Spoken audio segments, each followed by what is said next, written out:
Bismillahirrahmanirrahim. Baik, sekarang apa sebab turunnya Al-Fatihah? Penting diketahui tidak semua surah dan ayat dalam Al-Quran memiliki asbabun nuzul, sebab turun. Bisa jadi itu sekedar perintah untuk ditunaikan secara langsung. Bisa jadi itu bacaan-bacaan praktek dalam ibadah ketika ibadahnya diperintahkan. Bisa jadi ada sebab turun ketika ada pertanyaan tertentu untuk menyelesaikan sebuah kasus. Al-Fatihah masuk pada bagian yang tidak ada asbabun nuzulnya, tapi menyertai perintah ketika diturunkan. Apa perintahnya? Salat. Diperintah salat ketika diturunkan. Nabi diperintahkan setahun sebelum hijrah, usianya 52 tahun. Jadi usia 53 tahun beliau hijrah kemudian ke kota Yathrib yang kelak menjadi Al-Madinah Al-Munawwarah. 13 tahun berdakwah di kota Mekah. Setelah usia 40 tahun diangkat menjadi Rasul, turunnya surah Al-Alaq. Setelah itu kemudian 12 tahun sebelum hijrah turunlah perintah salat. Saat perintah salat itu diturunkan, mesti ada bacaan yang dibacakan. Maka turunlah kemudian Al-Fatihah di situ. Saat turun di situ, kalimatnya Alhamdulillahi Rabbil Alamin, Ar-Rahmanir Rahim, Maliki Yawmiddin, Iyyaka na'budu wa iyyaka nasta'in, Ihdinas siratal mustaqim, siratal ladzina an'amta 'alaihim ghairil maghdubi 'alaihim waladdallin. Kemudian Assalamualaikum warahmatullahi wabarakatuh. Salam. Dua pertanyaan Ustadz. Silakan. Pertama terkait Al-Fatihah. Terkait Surat Al-Fatihah. Oke. Saya ingin bertanya asbabul nuzulnya, kapan diturunkan, bagaimana ceritanya, itu yang pertama. Ya.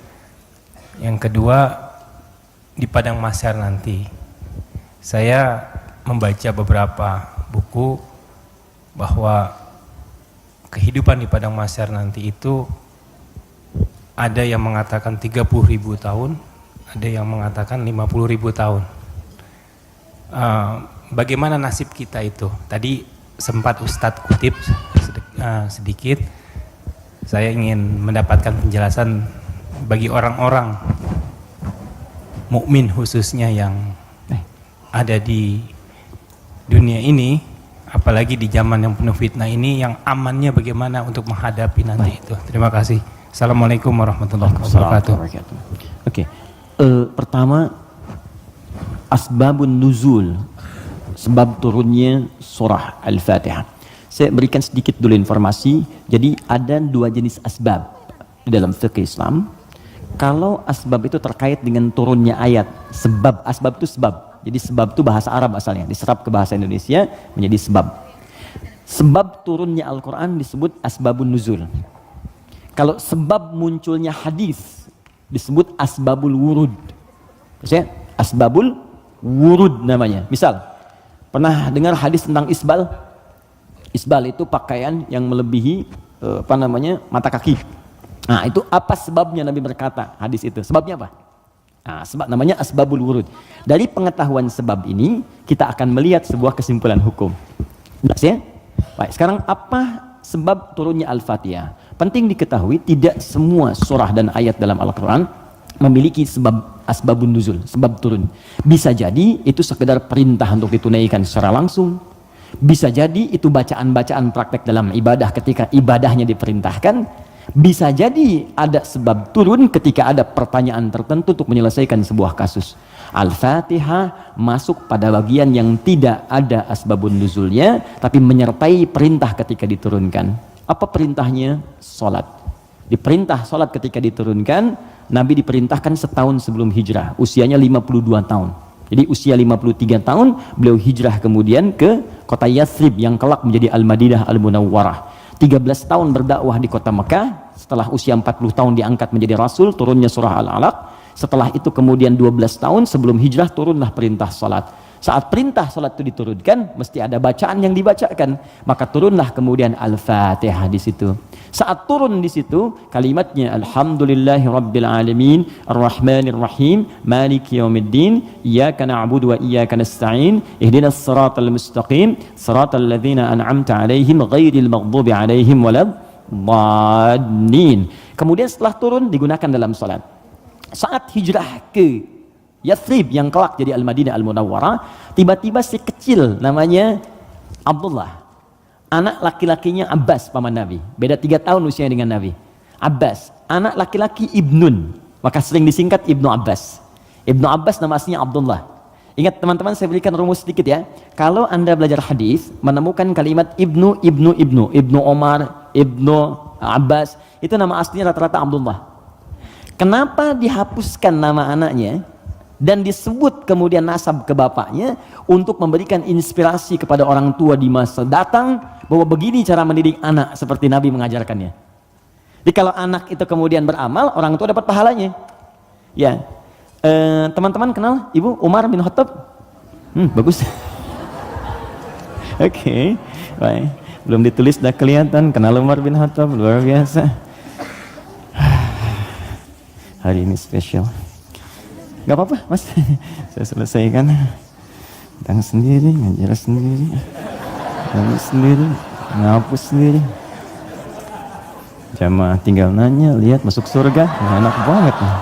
Masya Allah, surga Firdaus lagi. Udah sih, nggak apa, udah selesai. Ya.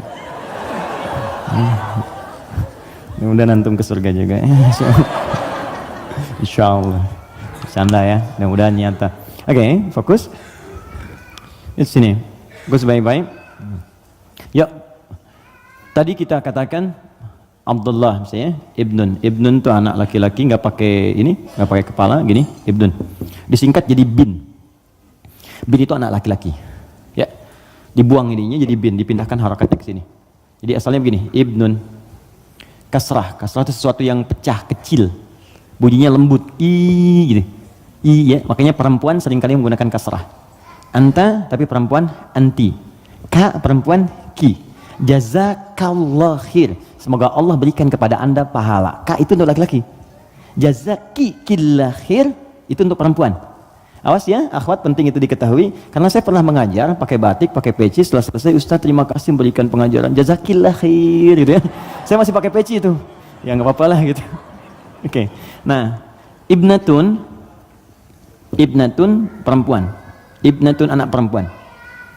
Ini boleh kita hapuskan. Kalau kita hapus ini, yang depan ini, begini, ini dihapus, maka harokat ini pindah ke setelahnya. Geser. Ini ke sini jadi bi, ini ke sini jadi en, bin. Yes? Ini kita hapus, pindah harokatnya ke sini di bi, ini ke sini geser. Bint. Ini bint, maka ini terbuka jadi binti. Ingat? Aisyah binti Abu Bakar. Binti itu maksudnya anak perempuan. Makanya ada Isa bin Maryam. Loh kok bin Maryam? Betul, Isa anak laki-lakinya Maryam, karena Maryam nggak punya anak perempuan. Jelas ya? Nah, di ilmu hadis, kalau ada ayah bisa mendidik anak dengan baik, maka nanti sebagai penghargaan bagi orang tuanya, nama anaknya akan dihilangkan, tidak disebutkan, cukup binnya saja nama ayah disebutkan. Umar punya anak namanya Abdullah. Ketika Umar didik dengan baik, saya ini kan pejuang, saya ini bersama Nabi, saya harus punya anak yang jadi ahli fikih supaya meneruskan perjuangan saya. Bapaknya cukupkan di mana-mana Nabi, anaknya nanti meneruskan ilmunya Nabi. Maka didik oleh Umar. Kalau Anda ke Madinah, ini Raudhah, ini masjid yang pertama awal-awal, sekarang karpetnya hijau semua. Kemudian di sini pintu Babus Salam, di sini makam Nabi, di sini mimbar. Ini pintu Baqi, di sini bab Jibril, pintu 46, bab Jibril. Nah, di sini ke sini ke Awali, di sini ada Baqi, di sini rumah istri-istrinya Nabi semua. Di depan pintu Jibril, bab Jibril. Ya, jadi kalau ada Sayyidah Aisyah, kemudian Sayyidah Zainab binti Jahsy, Saudah binti Zam'ah, semua istri Nabi tinggalnya di sini, depan ini persis. Kemudian di sini, ini ada Abu Ayyub Al-Ansari, Umar bikin rumah di sini. Bikin satu kamar untuk anaknya Abdullah, dihadapkan langsung ke tempat Nabi. Untuk belajar dari Nabi sebelum datang ke majlis ilmunya. Jadi kalau yang lain nunggu di majlis ilmunya Nabi, kalau anak Umar diajarkan oleh bapaknya sebelum Nabi bahkan ke majlis ilmu, sejak keluar dari rumahnya itu bisa melihat bagaimana Nabi jalan, bagaimana Nabi nengok. Makanya anaknya Umar banyak meriwayatkan hadis dari sejak kecil, meriwayatkan 2.800 hadis. Anaknya Umar. Siapa yang punya wasilahnya? Bapaknya. Untuk menghargai bapaknya ini, Abdullahnya dihilangkan di sini, maka disebut nama bapaknya Ibnu Umar, Ibnu Umar, Ibnu Umar. Seakan pesan kepada orang tua di masa datang, kalau kita ingin mendapatkan kebaikan dari Allah, maka didik anak kita dengan baik, kelak orang tuanya pun akan dikenang. Setiap hadisnya kita bahas satu, bapaknya ikut mendapatkan pahalanya. Itu poinnya. Ya. Nah, tadi Al-Fatihah itu tidak ada asbabun nuzulnya. Kemudian ketika sampai di Madinah, Ibnu Abbas, anaknya Abbas. Ini persis sama juga. Abbas itu pengusaha, teman-teman. Pengusaha besar. Sebelumnya terjebak dengan riba. Dibebaskan oleh Nabi. Tinggalkan riba, kata Nabi, dibebaskan. Dan dahsyatnya ketika ribanya ditinggalkan, awal-awal kan turun tuh. Setelah itu naik 2 kali lipat dari sebelumnya. Ribanya hilang, omsetnya naik 2 kali lipat. Nah, beliau sadar saya ini sibuk. Tapi di balik kesibukannya, bayangkan loh, paman Nabi, kerabat Nabi, muslim, mukmin bersama Nabi di surga, sibuk berbisnis, tapi masih punya waktu untuk datang ke majlis Nabi. Setiap akhir pekan datang ke majlis Nabi ke Sufah, belajar. Karena itu ketika Nabi wafat, Abbas ini sudah mendapatkan 200 hadis. Bayangkan pebisnis hafal hadis 200, itu kan luar biasa. Kalau Quran gampang, hadis itu tak mudah, 200 hadis. Paman Nabi, keluarga Nabi, kerabat Nabi, sibuk, bisnis, kaya juga, masih hafal hadis. Antum siapa? Paman Nabi bukan, kerabat Nabi bukan, tetangga Nabi bukan, kan? Sesibuk apa sih? Sampai untuk baca Quran pun belum punya waktu. Cita masuk surga lagi, kan? Nah, ini beliau sadar, saya ini sibuk nih, berdagang. Maka harus ada yang mewarisi ilmu anak saya. Maka anak itu dipetakan, teman-teman begitulah, cucunya atau anaknya, ayo disiapkan. Ini anak pertama Qurannya, anak kedua hadisnya. Nggak apa-apa, kalaupun kelak jadi arsitek yang hafal Quran. Oke? Pengusaha yang ahli hadis, nggak apa-apa, banyak. Dulu biasa begitu, Bu. Teman-teman ikhwan, dulu biasa. Antum kalau temukan kitab namanya Bidayatul Mujtahid, kitab bagus perbandingan fikih. Itu kitab fikih tuh, tapi yang nulis dokter bedah. Ibnu Rushd namanya, di barat dikenal dengan Averroes. Itu nulis kitab fikih, itu biasa dulu tuh, biasa saja. Nah, Abbas ini menginvestasikan anaknya, namanya Abdullah juga, untuk belajar ke majlis Nabi. Jadi setiap bapaknya berangkat titipin. Ketika Nabi wafat, anak ini usia masih 13 tahun. Bapaknya hafal 200 hadis, anaknya hafal 2000 hadis. Dan kalau anak dititipkan di tempat tertentu, maka habit itu akan membentuk dia untuk berperilaku. Tontonan yang dilihat itu jadi karakternya. Kalau dia yang diperlihatkan yang baik-baik, yang keluar baik. Diajarkan kata-kata baik, yang keluar baik. Sekarang ada pendekatan bagus, ini share sebentar. Jadi pendekatan Al-Quran sekarang namanya. Ya, saya juga share dengan teman-teman, termasuk di keluarga kami terapkan. Kalau Anda ingin cepat anaknya hafal Quran, maka dia bisa dilatih dan dikondisikan dari sejak awal dengan lingkungan Quran. Misal, lahir dari 0 bulan, ketika lahir itu Anda kondisikan misalnya speaker aktif di rumah.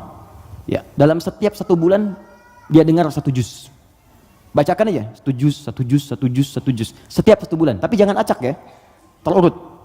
Misal bulan pertama juz 1, bulan kedua juz 2, pindah terus sampai bulan ke-30, usia dia 30 bulan dia sudah mendengar 30 juz. Dan anak itu sejak mulai dilahirkan, organ pertama yang berfungsi kata Al-Quran itu pendengarannya.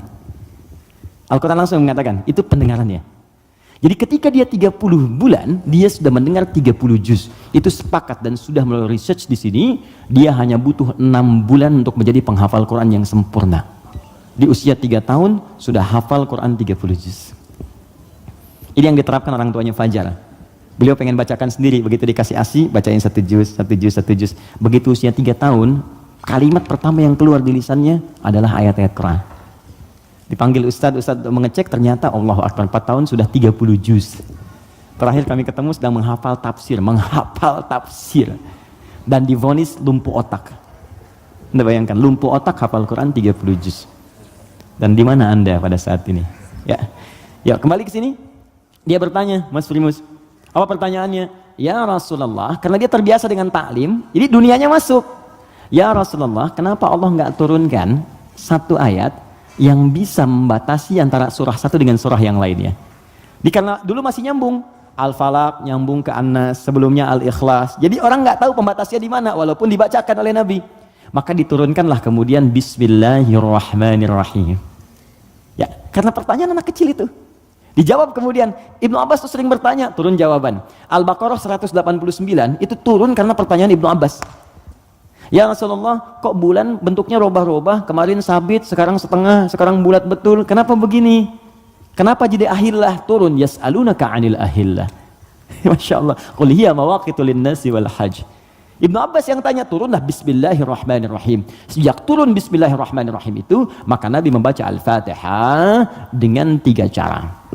Satu dibaca penuh dengan bismillahnya, dijaharkan. Bismillahirrahmanirrahim. Alhamdulillahi rabbil alamin. Arrahmanirrahim. Baca. Baik. Ada yang kadang Nabi bacanya sir, silent. Bismillahirrahmanirrahim. Alhamdulillahi rabbil alamin. Arrahmanirrahim. Ada yang kembali ke awal tadi, nggak dibaca sama sekali. Alhamdulillahi rabbil alamin. Arrahmanirrahim. Maliki yaumiddin. Maka dari sini riwayat tersebar, boleh dibaca. Ada yang keempat, rakaat pertama dibaca jahat kata Abu Hurairah, Bismillahirrahmanirrahim. Yang kedua nggak dibaca sama sekali. Ada 70 hadis jumlahnya.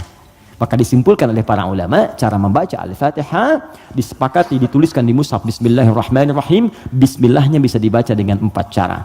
Jahar, kencang, sir, silent, tidak dibaca sama sekali, dibaca rakaat pertama, selanjutnya tidak. Semua riwayat tersambung kepada Nabi dan tidak ada kaitan dengan ormas tertentu.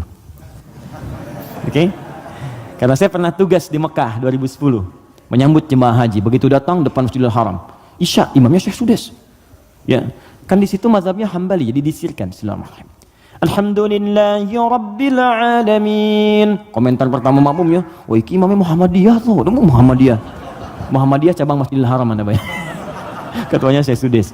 Jadi nggak ada hubungan baik NU Muhammadiyah atau yang kita berkomunikasi baik ya, kemudian saling bangun hubungan baik, tapi paham ilmunya. Jadi kesimpulannya tidak ada asbabun nuzul untuk Al-Fatihah, tapi hanya terkait untuk kebutuhan dalam menunaikan ibadah. Tapi kemuliaan fadilahnya diungkapkan kemudian oleh Nabi, dipraktikkan dalam kehidupan dan dirangkum oleh para ulama dalam kitab tafsir. Sampai sini bisa dipahami? Lillahi rabbil alamin.